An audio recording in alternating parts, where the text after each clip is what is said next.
नमस्कार साथियों, आपका स्वागत है। मैं हूं पीसी वर्मा और आज हम देखेंगे आईरेट प्रोजेक्ट के संबंध में। ई गवर्नेंस में हमने बहुत सारे एप्लीकेशंस देखे हैं जो भारत सरकार ने समय समय पर लोगों की सुविधा के लिए बनाया हुआ है। और आज हम देखेंगे आईरेट, इंटीग्रेटेड रोड एक्सीडेंट डेटाबेस। और ये इसलिए बनाया गया है क्योंकि देश में बहुत सारे एक्सीडेंट होते हैं और लोगों को अपनी जान से हाथ धोना पड़ता है। बहुत सारे लोगों को विकलांग हो जाना पड़ता है और साथ ही साथ बहुत सारे परिवारों पर संकट आ जाता है, क्योंकि वाहन दुर्घटना कई कारणों से होती है। और इनमें सबसे बड़ा कारण ये कहा जाता है कि बहुत तेज गाड़ियों को चलाने, सड़क की स्थिति सही नहीं होने के कारण और भी बहुत सारे कारणों से इस प्रकार के एक्सीडेंट होते हैं। इसे ध्यान में रखते हुए भारत सरकार ने योजना बनाई और इसके आधार पर आईरेट प्रोजेक्ट प्रारंभ किया गया है। और इस प्रोजेक्ट के अंतर्गत बहुत सारे डिपार्टमेंट, आपका परिवहन विभाग हुआ, हॉस्पिटल हुआ, पुलिस डिपार्टमेंट हुआ, पीडब्ल्यूडी हुआ, बहुत सारे डिपार्टमेंट इसके अंतर्गत लाए गए हैं, जिससे इस चीज़ का मॉनिटर किया जा रहा है कि रोड एक्सीडेंट कहाँ पर हो रहे हैं, किस प्रकार से हो रहे हैं और भविष्य में किस प्रकार से रोड की स्थिति बनाई जाए, कहाँ पे ब्लैक स्पॉट्स हैं उनको पहचाना जाए। और अधिक से अधिक ये प्रयास किया जा रहा है कि जो सड़क में होने वाली दुर्घटनाएं उन्हें कम किया जाए। और यदि दुर्घटना हो भी जाती है तो त्वरित तौर पे लोगों को सहायता किस प्रकार से प्रदान किया जाए, त्वरित तौर पे परिवार के लोगों को सूचित किया जा सके। साथ ही साथ आप जानते हैं कि इसमें जो आईरेट प्रोजेक्ट है इसके अंतर्गत बहुत सारे सिस्टम जो ऑलरेडी उपलब्ध हैं, जैसे आपका वाहन हुआ, सारथी हुआ, जिसमें लाइसेंस होता है, गाड़ियों का रजिस्ट्रेशन होता है, उन सारी चीज़ों को भी शामिल कर दिया गया है, जिससे तुरंत ये पता चल जाता है कि घायल या मृत होने वाला व्यक्ति कौन है, उसका ब्लड ग्रुप क्या है, उसके परिवार के लोग कहाँ हैं, उसका घर कहाँ है, निवास स्थान कहाँ है। इस प्रकार से जब बहुत सारी चीज़ें पता चल जाती हैं, तो लोगों को सहायता पहुँचाना बहुत आसान हो जाता है। और इस प्रोजेक्ट में मुख्य तौर पे पुलिस डिपार्टमेंट इन्वॉल्व है, जो कि कहीं भी एक्सीडेंट होने पर तुरंत पहुंचकर गाड़ियों के बारे में जानकारी, लोगों के बारे में जानकारी इकट्ठा करते हैं और वो जानकारियाँ मोबाइल ऐप के माध्यम से तुरंत आरटीओ में पहुंच जाती है, हॉस्पिटल में पहुंच जाती है और तुरंत इस पे सहायता के लिए तैयारियां शुरू भी हो जाती हैं। साथ ही साथ बाद में जब एफआईआर किया जाता है या किसी केस का कोई विवरण पुलिस थाने में दर्ज किया जाता है, तो सीसीटीएनएस प्रोजेक्ट के साथ और भी इसको मर्ज किया गया है, जिससे कि एफआईआर इत्यादि करने में लोगों को असुविधा ना हो और त्वरित तौर पे सहायता लोगों को मिल सके। तो आईरेट प्रोजेक्ट संबंध में हम आज देखेंगे कि किस प्रकार से इसे इंस्टॉल किया जाता है और आगे हम देखेंगे कि किस प्रकार से इसमें काम किया जाएगा। चूँकि ये एक बहुत ही महत्वपूर्ण परियोजना है, तो इसमें न सिर्फ डिपार्टमेंट जो विभिन्न प्रकार की दुर्घटनाओं के समय काम करते हैं, बल्कि जो आम नागरिक है वो भी इसमें सतत भागीदारी के साथ काम कर सके और अधिक से अधिक लोगों को सहायता पहुंचाया जा सके। तो इसके लिए जो साइट बनाया गया है, जिसे आप अपनी स्क्रीन पर भी देख रहे होंगे, iret.parivahan.gov.in, जो आपको आपके सामने दिखाई दे रहा होगा, वहाँ पर सारी चीज़ें उपलब्ध हैं। साथ इसमें न सिर्फ मोबाइल एप्लीकेशन है बल्कि साथ ही साथ वेब एप्लीकेशन भी है, जिससे कि लोगों को तुरंत तौर पे सहायता जिस भी माध्यम से दी जा सके। अर्थात यदि ऐप इंस्टॉल नहीं है तो भी उस समय पर वेब एप्लीकेशन को खोल के, अर्थात गूगल पे आप टाइप करेंगे iret.parivahan.gov.in और साइट पर पहुंच जाएंगे और वहां पे सारे काम उसी प्रकार से कर सकते हैं जैसे एप्लीकेशन के माध्यम से किए जा सकते हैं। कुछ मोबाइल्स में ये होता है कि एप्लीकेशन सपोर्ट नहीं कर रहा है, जैसे मान लीजिए किन्हीं के पास एंड्रॉयड डिवाइस है, किन्हीं के पास आईओएस डिवाइस है, लेकिन उस कंडीशन में भी इस ऐप का प्रयोग किया जा सकता है। अभी जो एप्लीकेशन है वो एंड्रॉयड डिवाइस के लिए बना हुआ है, जिसको एंड्रॉयड अर्थात कई प्रकार के फ़ोन होते हैं, एप्पल का फ़ोन होता है, सैमसंग का फ़ोन होता है, इस प्रकार से अलग-अलग फ़ोन होते हैं, जिस पे ऑपरेटिंग सिस्टम अलग-अलग होता है। लेकिन जब आईओएस पे हम इसको इंस्टॉल करना चाहें तो ये नहीं होगा, क्योंकि ये एपीके है, एंड्रॉयड के लिए बना है। लेकिन यहाँ आप देखेंगे जो ये येलो कलर का बटन बना हुआ है, जिस पे लिखा हुआ है आईरेट डेमो वेब ऐप या आईरेट लाइव वेब ऐप, तो ये किसी भी मोबाइल पे, किसी भी कंप्यूटर पे, कोई भी लैपटॉप पे खुल जाएगा और व्यक्ति इसमें काम कर सकता है। तो चलिए हम देखते हैं कि किस प्रकार से ऐप को इंस्टॉल किया जाएगा और किस प्रकार से उसमें काम किया जाएगा। अरे यार!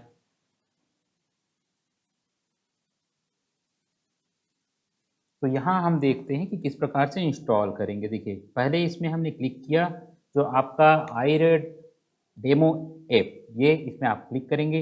इसके बाद जो स्क्रीन है इस प्रकार से आएगा, ये इंस्टॉलेशन प्रारंभ हो जाएगा आपके मोबाइल पे और ये इंस्टॉलिंग का जो आप बटन देख रहे हैं वो बढ़ते जाएगा, ऐप इंस्टॉल।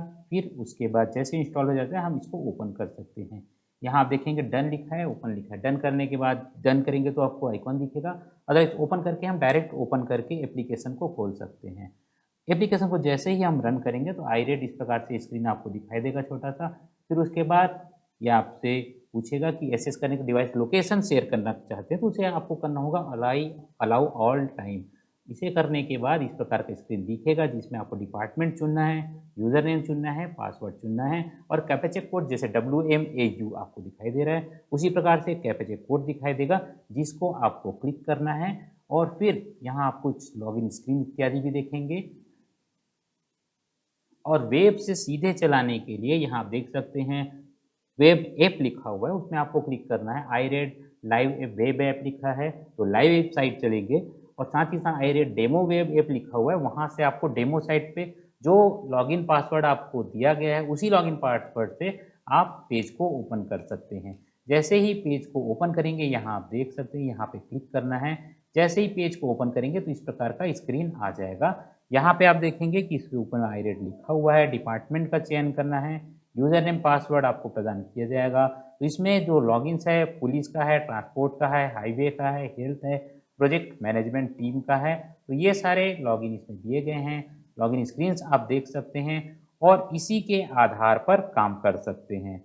तो इसमें जो मुख्य तौर पे काम करना है, सभी डिपार्टमेंट जो इसमें जुड़े हुए हैं उनको अलग-अलग लॉगिन पासवर्ड दिया जाएगा और उससे वे लॉगिन करके एक्सचेंज की एंट्री करेंगे और साथ ही साथ बाकी डिटेल्स की एंट्री भी करेंगे।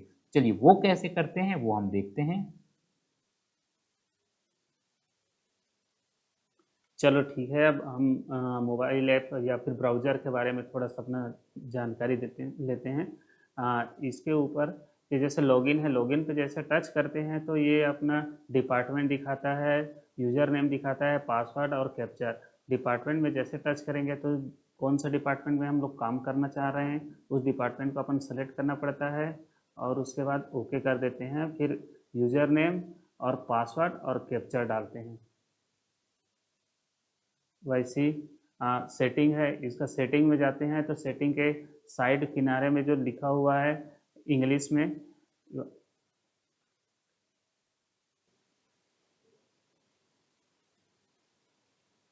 अब देखते हैं यहाँ पे।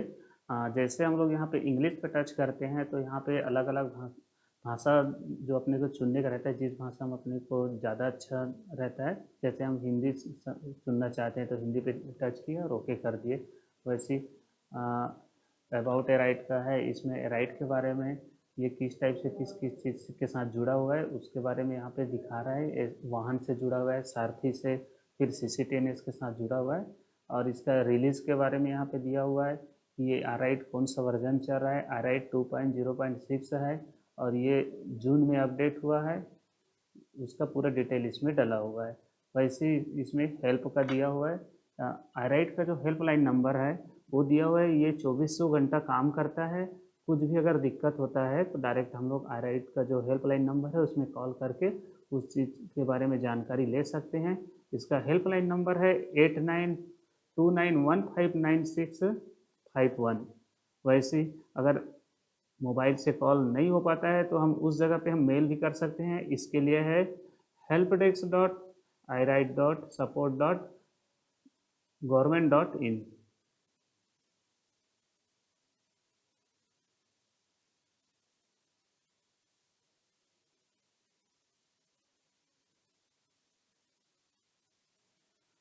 तो चलिए लॉगिन कैसे करते हैं एक बार लॉगिन करके देख लेते हैं। ये इसमें जैसे सेलेक्ट कर रहे हैं, अपने को पुलिस डिपार्टमेंट सेलेक्ट करना है तो पुलिस डिपार्टमेंट सेलेक्ट किए और पुलिस डिपार्टमेंट का यूज़र नेम है ये अपन डाल दिए। इसमें पासवर्ड डालना है। उसके बाद लास्ट में ये कैप्चर आता है, ये सिक्योरिटी पर्पस के लिए रहता है। उसके बाद लास्ट में लॉगिन पे टच करें। फिर लॉगिन होने के बाद फिर ये आपको दिखाएगा। सबसे ऊपर दिखा रहा है अपना डैशबोर्ड है, जितना भी एंट्री हुआ उसका पूरा डिटेल दिखाएगा। उसके बाद है ये प्रोफाइल है। प्रोफाइल में पूरा डिटेल देगा कि किसका है, क्या नाम से है, कौन सा विभाग का है, कौन सा ज़िले का है, ईमेल आईडी क्या है, इसका मोबाइल नंबर क्या है, कौन सा पोस्ट का है, कौन सा उसका रजिस्ट्रेशन नंबर है, ये सक्रिय है या एक्टिव है या इनएक्टिव है, ये भी दिखा देता है। इसके जस्ट साइड में किनारे पे दिखा रहा है एडिट करने का ऑप्शन, यहाँ पे क्लिक करके हम इसको एडिट भी कर सकते हैं। उसके बाद ये दिखा रहा है सेटिंग का ऑप्शन है, सेटिंग का ऑप्शन पे टच करने से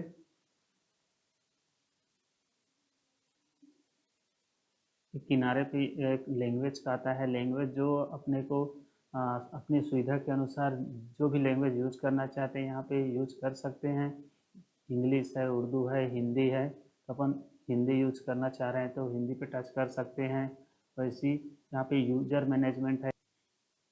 उसके बाद इसका फीडबैक है कि अगर कुछ दिक्कत आ रहा है तो यहाँ पे अपना फीडबैक डाल सकते हैं। उसके बाद ये अबाउट एराइट के बारे में पूरी जानकारी जो हम पहले आपको बता भी दिए हैं वही सब चीज़ है।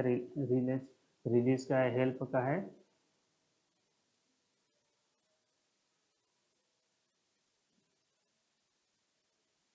तो साथियों ये था कि किस प्रकार से iRate को इंस्टॉल करेंगे, किस प्रकार से वेब एप्लीकेशन में चलाएंगे, इसको हमने देखा और लॉगिन करके भी हमने देखा। फिर हम आगे अगली वीडियो में देखेंगे कि किस प्रकार से लॉगिन करने के बाद पूरा कार्य किया जाएगा। जो फील्ड ऑफिसर हैं, जो अभी पुलिस का लॉगिन हमने किया हुआ है, तो वो कैसे काम करते हैं और किस किस चीज़ों का ध्यान रखते हैं, तो इसे हम देखेंगे। तो साथियों आपसे अनुरोध है कि हमारे साथ बने रहिए, हम आपके लिए इसी प्रकार वीडियो लेकर आएंगे। अभी हम iRate के बारे में वीडियो बना रहे हैं और हमने पहले ई गवर्नेंस के बहुत सारी वीडियो बनाए हुए हैं, जिसे ज़रूर देखते रहिए, हमारे चैनल पे उपलब्ध हैं। साथ ही साथ बहुत सारे एजुकेशनल वीडियोस भी हैं। ज़रूर हमारे चैनल को सब्सक्राइब करिए और हमारे साथ जुड़िए और अपना अधिक से अधिक सहयोग और सलाह हमें प्रदान करिए, जिससे हम अधिक से अधिक आपके लिए इसी प्रकार के वीडियो लेकर आएँ जो आपसे जुड़ी हैं, आपके काम की है। तो आज के लिए इतना ही साथियों, मैं पीसी वर्मा आपसे विदा लेता हूँ। धन्यवाद, नमस्कार।